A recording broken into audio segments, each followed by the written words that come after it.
څرنګه کولی شو چې د خپل بزنس لپاره یو تبلیغاتي کمپاین جوړ کړو یا څرنګه داسې یو کار وکړو چې زموږ بزنس ډېر ولیدل شي، زموږ بزنس ښه تبلیغات وکړي او پیرودونکي ورته راجذب شي.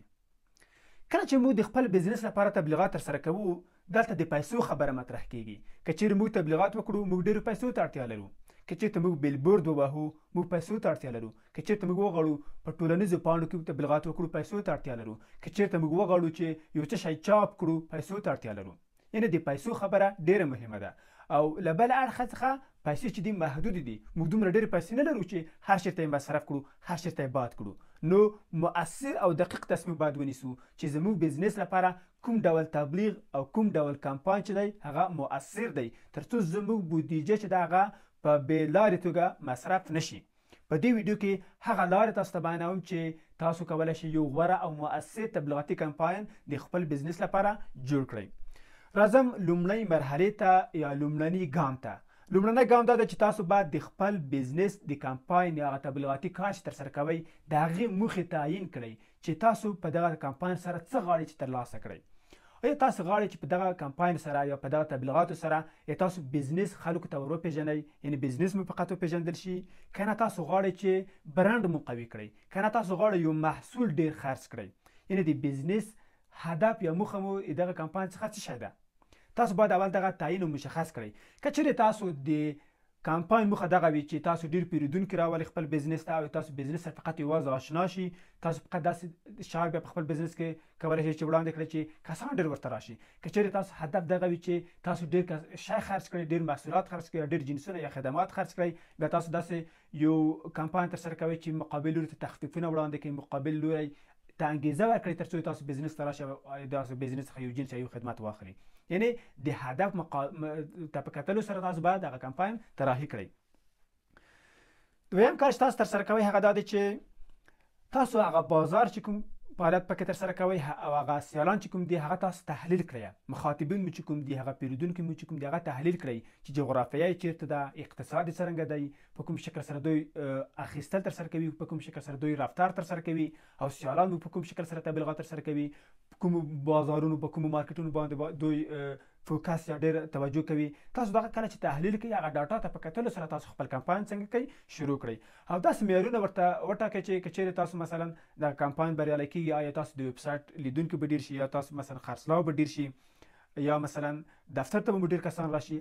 کوم معیارونه چې تاسو د دغه کمپاین د بریالیتوب لپاره ټاکلي دغه تاسو مشخص کړئ چې که چیرې دغه کارونه ترسره شي تاسو دغه کمپاین به یو بریالی کمپاین وي.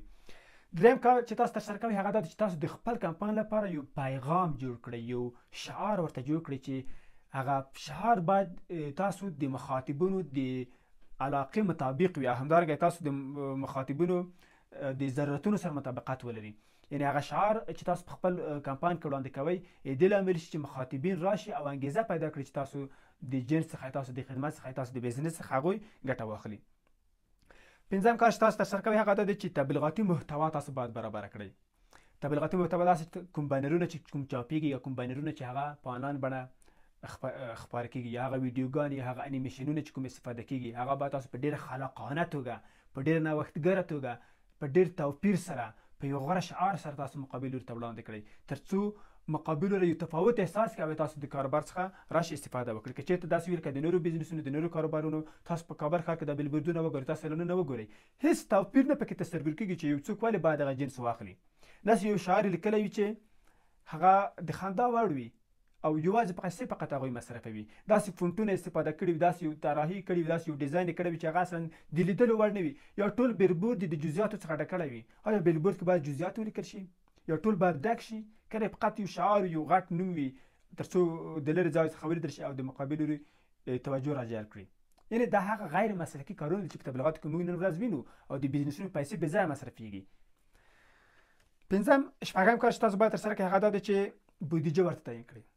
بودیجه د هر کانال لپاره، مثلا تاسو په ټولنیزو پاڼو کې کومه اندازه تبلیغات ترسره کوئ، څومره بودیجه هلته غواړئ مصرف کړئ، بودیجه ورته تعیین کړئ. نظر خپلو هدفونو ته په کتلو سره چې په لومړي سر کې تاسو تعیین کړي دي، تاسو څومره اندازه غواړئ چې په چاپي بڼه تبلیغات وکړئ، څومره اندازه تاسو غواړئ چې راډیوګانو ته اعلانونه ورکړئ، تلویزیونونو ته اعلانونه ورکړئ، سنتي اعلانونه څومره تاسو غواړئ وکړئ، غیر سنتي تاسو څومره غواړئ وکړئ.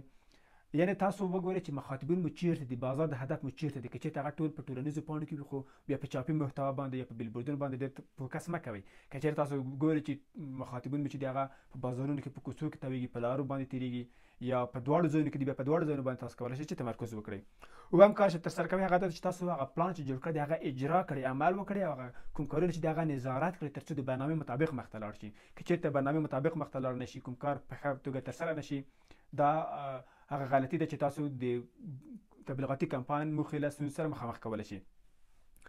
اتم کار چې تاسو ترسره کوئ هغه دا ده چې تاسو نتایج تحلیل کړئ. هغه نتایج چې تاسو د هغه پایلې چې تاسو د کمپاین څخه ترلاسه کېږي، تاسو بزنس ته چې راځي، هغه تاسو وارزوئ چې په کوم شکل سره دی، آیا د پلان مطابق دی او که نه دی. مثلا تاسو ویلي وو چې ویب سایټ مو باید لیدونکي ډېر راغلي دي او که نه دي راغلي.